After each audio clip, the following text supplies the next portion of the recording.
Bonjour à tous, c'est un plaisir de vous retrouver avec l'équipe Jésus est mon guide pour le partage de la lecture, d'une méditation et du psaume. Et nous poursuivons bien sûr en ce temps pascal le livre des Actes des Apôtres. Aujourd'hui nous sommes au chapitre 11, les versets 19 à 26, où il nous sera dit certains s'adressaient aux gens de langue grecque pour leur annoncer la bonne nouvelle. Nous reprenons cette bonne nouvelle du Seigneur que Saint Luc nous propose. Saint Luc qui est bien sûr l'auteur de ce livre des Actes des Apôtres. Dans ce chapitre 11 au verset 19, il reprendra le récit interrompu au verset 4 du chapitre 8 où il parlera de la mort de Étienne. Et on reprend dans ce verset 19 où il ouvre une nouvelle section du livre des Actes des Apôtres, car l'on voit apparaître un nouveau centre de diffusion de l'Évangile. Mais on en parlera tout à l'heure. Un petit coucou bien sûr à toute l'équipe Jésus est mon guide. Merci à tous ceux qui nous écoutent sur les réseaux sociaux et sur Radio Arc-en-Ciel. Et pour démarrer cette séquence, nous vous proposons de le faire avec Erika et Billy, Un soleil.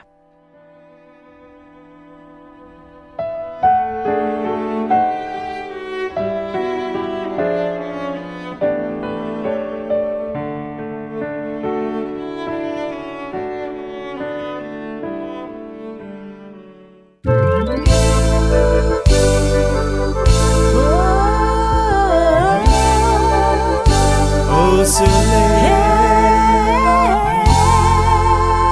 ça soleil, l'Esprit Saint descend.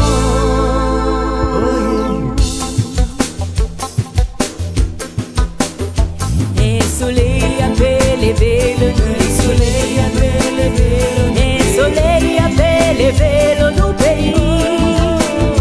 Et soleil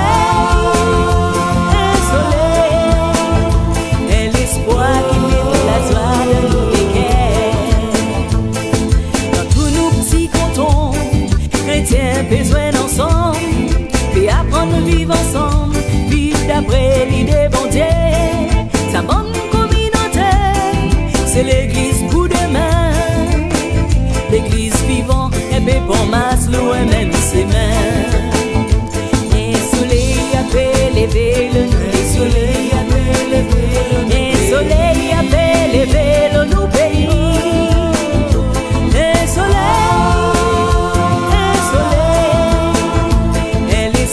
qui met la joie dans tous les cœurs. L'église c'est nous-mêmes, en nous réaliser. Si nous tous nous joignons ensemble pour nous participer, pour dire mal la vérité, pour nous faire licencier. Mais quotidien, nous donne la main pour faire les plus bien. Et le soleil a fait lever le nous, le soleil a fait lever le nous. Soleil a fait lever le nous pays. Et soleil, et l'espoir qui met la joie dans tous les cœurs.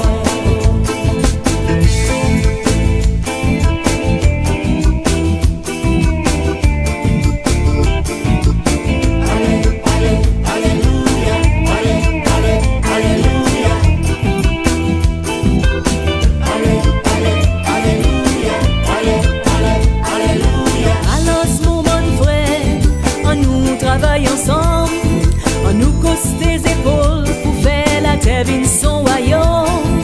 Nous c'est même pas facile, et que c'est impossible. Oui c'est écrit, fait appel nous et que son l'esprit. Et soleil a fait lever le nous, le soleil a fait lever le nous, et soleil a fait lever le nous.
on nous prie force qu'il est. Un soleil a levé le nous l'église santé. Un soleil a levé le nous pays. Un soleil, un soleil, un soleil, un soleil. Et l'espoir qui met la joie dans nous les cœurs. Un soleil a levé le nous les soleils. Un soleil a levé le nous pays. Un soleil, un soleil, un soleil. Et l'espoir qui met la joie dans nous les cœurs. Un soleil a levé le nous l'église. Un soleil a levé le nous pays. Un soleil, et l'espoir qui met la joie dans nous les cœurs. Et l'espoir qui met la joie dans nous les cœurs. Et l'espoir qui met la joie dans nous les cœurs.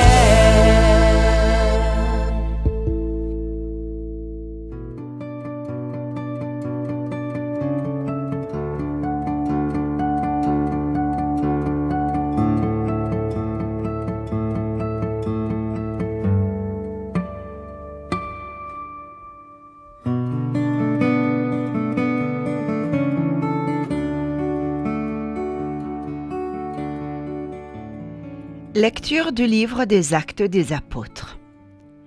En ces jours-là, les frères dispersés par la tourmente qui se produisit lors de l'affaire d'Étienne allèrent jusqu'en Phénicie, puis à Chypre et Antioche, sans annoncer la parole à personne d'autre qu'aux Juifs.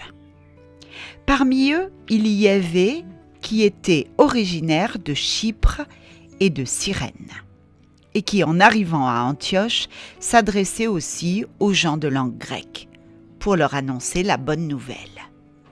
Jésus est le Seigneur. La main du Seigneur était avec eux. Un grand nombre de gens devinrent croyants et se tournèrent vers le Seigneur. La nouvelle parvint aux oreilles de l'église de Jérusalem, et l'on envoya Barnabé jusqu'à Antioche. À son arrivée, voyant la grâce de Dieu à l'œuvre, il fut dans la joie. Il les exhortait tous à rester d'un cœur ferme, attachés au Seigneur. C'était en effet un homme de bien, rempli d'Esprit Saint et de foi. Une foule considérable s'attacha au Seigneur. Barnabé partit alors à Tarse chercher Saul. L'ayant trouvé, il l'amena à Antioche. Pendant toute une année, ils participèrent aux assemblées de l'Église. Ils instruisirent une foule considérable. Et c'est à Antioche que pour la première fois, les disciples reçurent le nom de chrétiens. Parole du Seigneur. Nous rendons grâce à Dieu.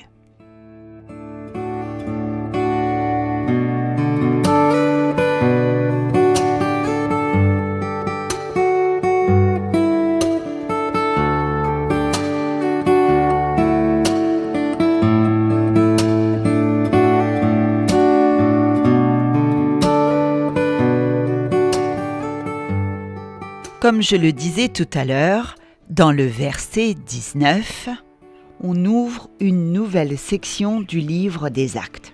Car là, l'on voit apparaître un nouveau centre de diffusion de l'Évangile, qui s'était quand même un peu interrompu.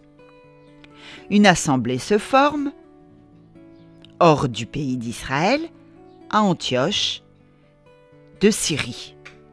Antioche, qui signifie appartenant à Antiochus. Elle fut fondée vers 300 avant Jésus-Christ par Séleucus Nicator, qui lui donna le nom de son père, Antiochus.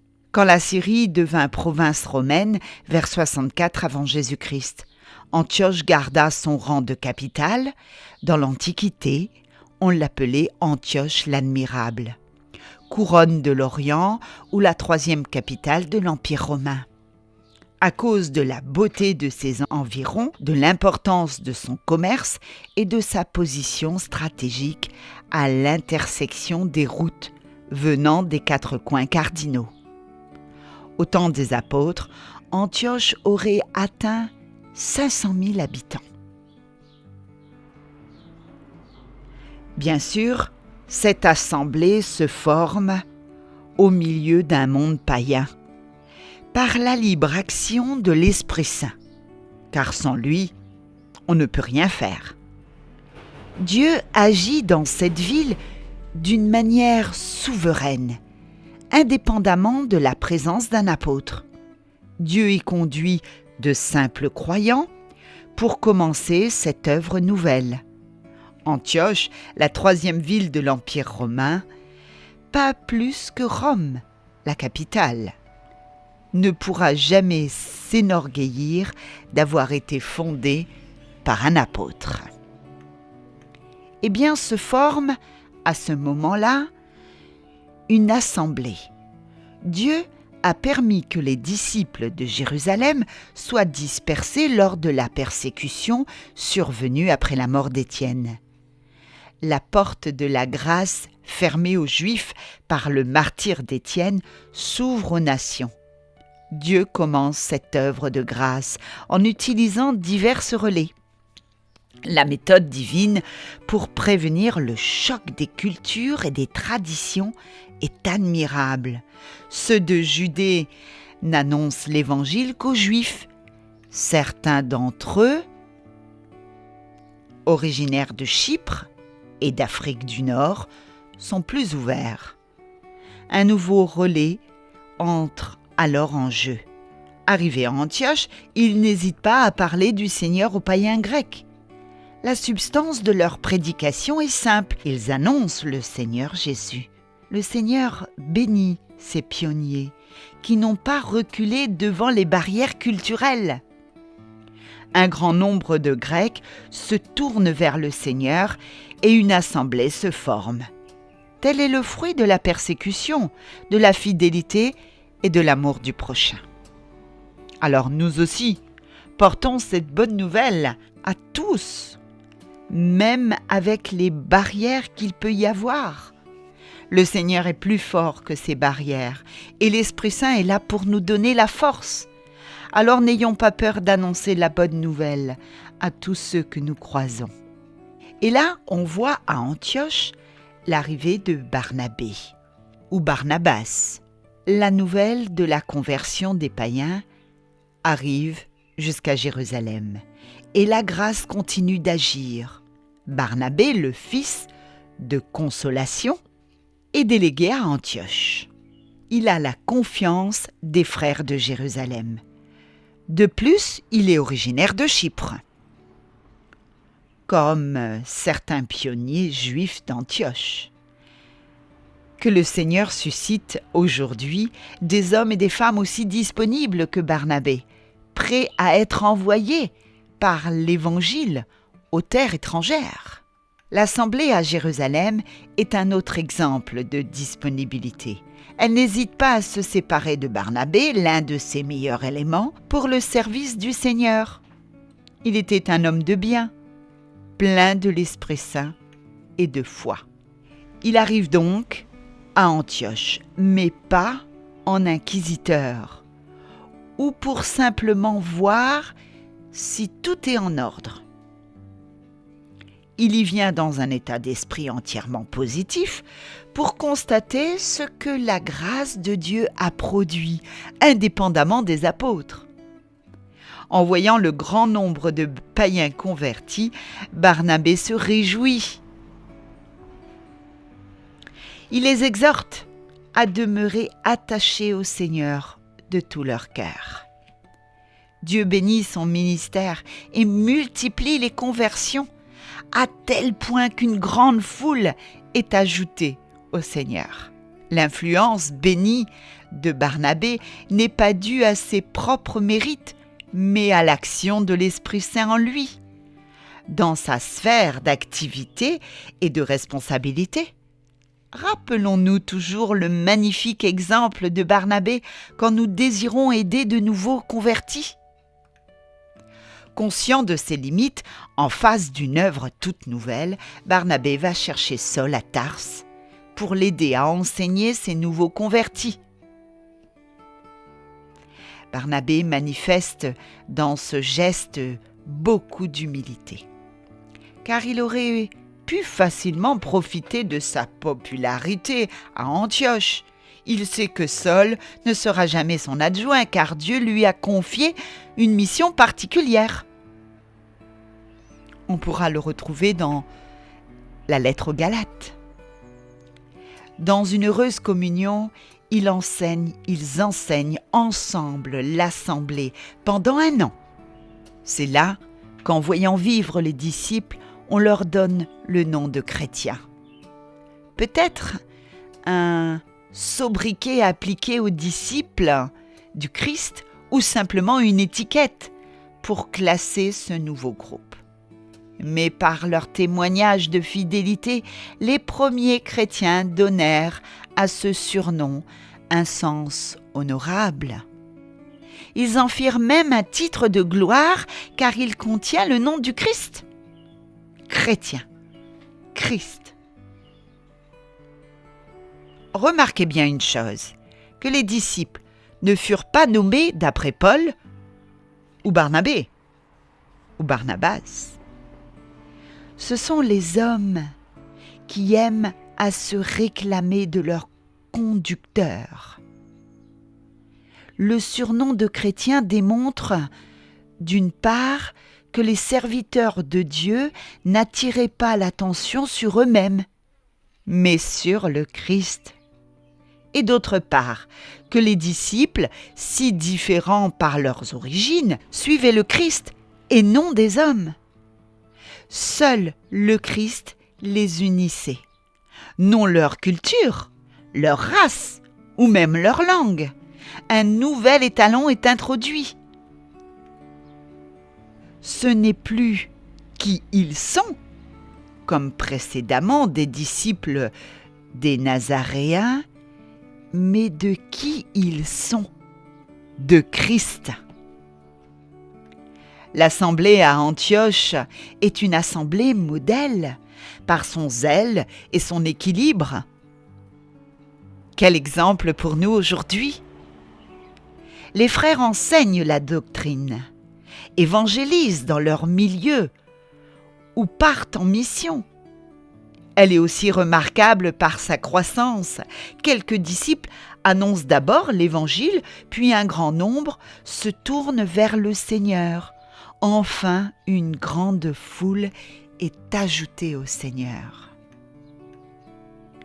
Et puis, il y a l'unité de l'esprit par le lien de la paix. Aux yeux du Seigneur, l'assemblée forme un tout. Nous ne sommes plus un seul, nous sommes un tous, comme le Fils est un avec le Père et le Père est un avec le Fils. Nous aussi ensemble, nous sommes un, comme nous disait le pape François, un chrétien seul est un chrétien en danger, mais en somme, nous sommes plus forts. Nous formons le corps du Christ et il en est la tête, comme nous dit saint Paul. Il était donc important que l'assemblée d'Antioche ne se développe pas d'une manière indépendante.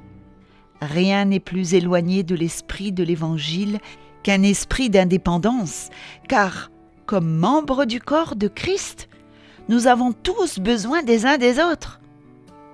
Et nous devons avoir un égal soin les uns des autres. Le contact avec l'Assemblée de Jérusalem sont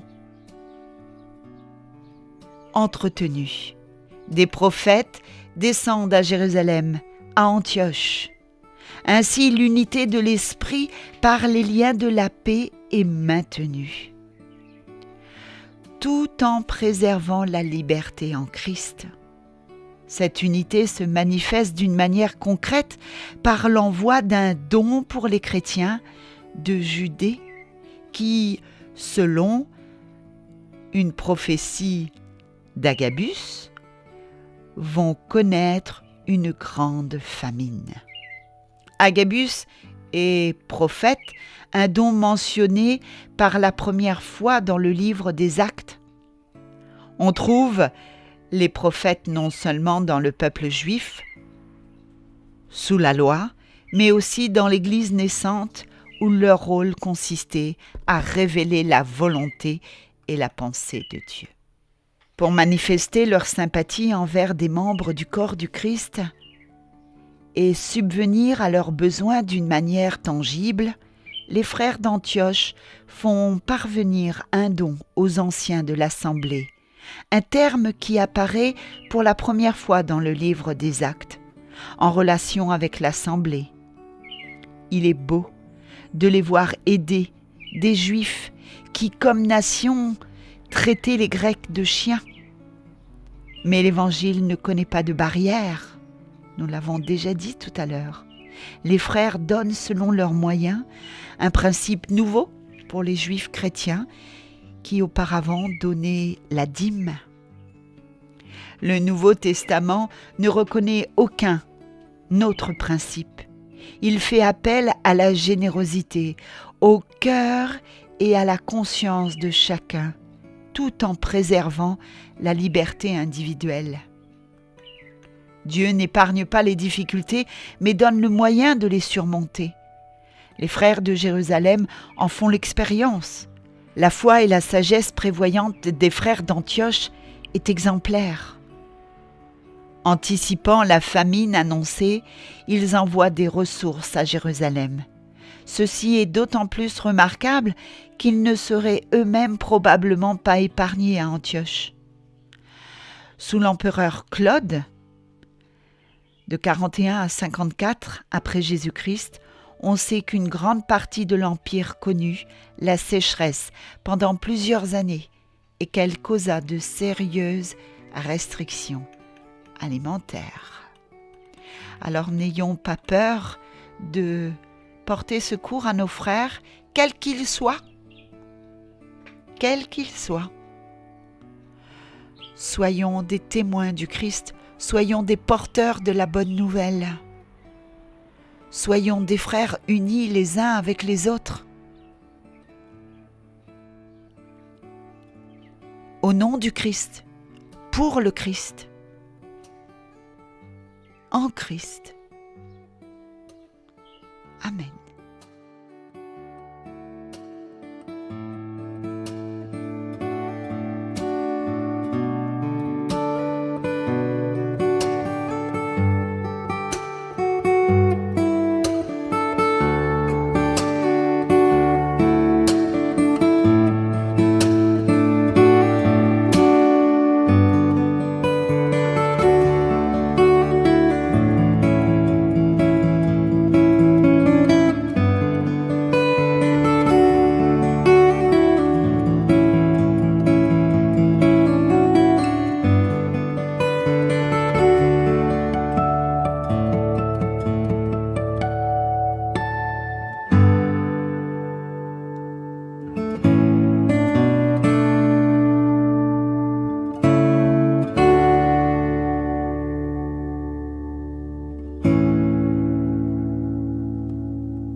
Et nous vous proposons à présent de retrouver Maria avec le psaume de ce jour, le psaume 86. Louez le Seigneur, tous les peuples.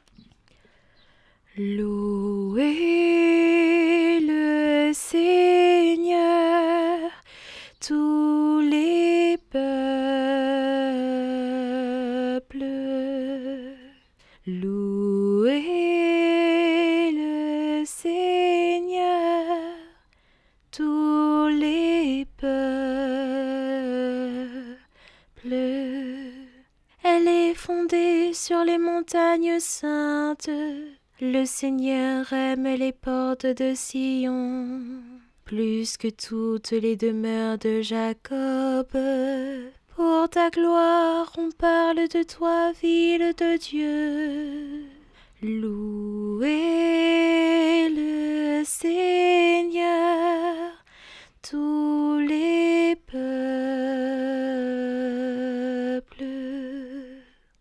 Je cite l'Égypte et Babylone entre celles qui me connaissent. Voyez Tyr, la Philis, l'Éthiopie, chacune est née là-bas. Mais on appelle Sion ma mère, car en elle tout homme est né. C'est lui le Très-Haut qui la maintient. Louez le Seigneur, tous les peuples.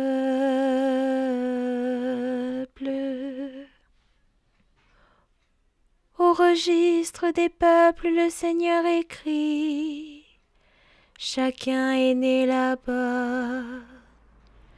Tous ensemble ils dansent et ils chantent.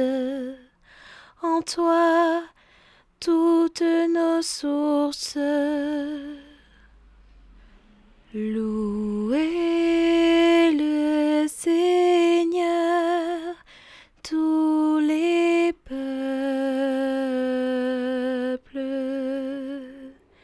Louez le Seigneur, tous les peuples.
Merci à Maria pour ce beau psaume 86.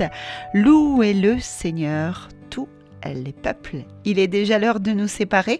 Merci à tous de votre fidélité. Nous espérons que vous avez passé un très bon moment en notre compagnie.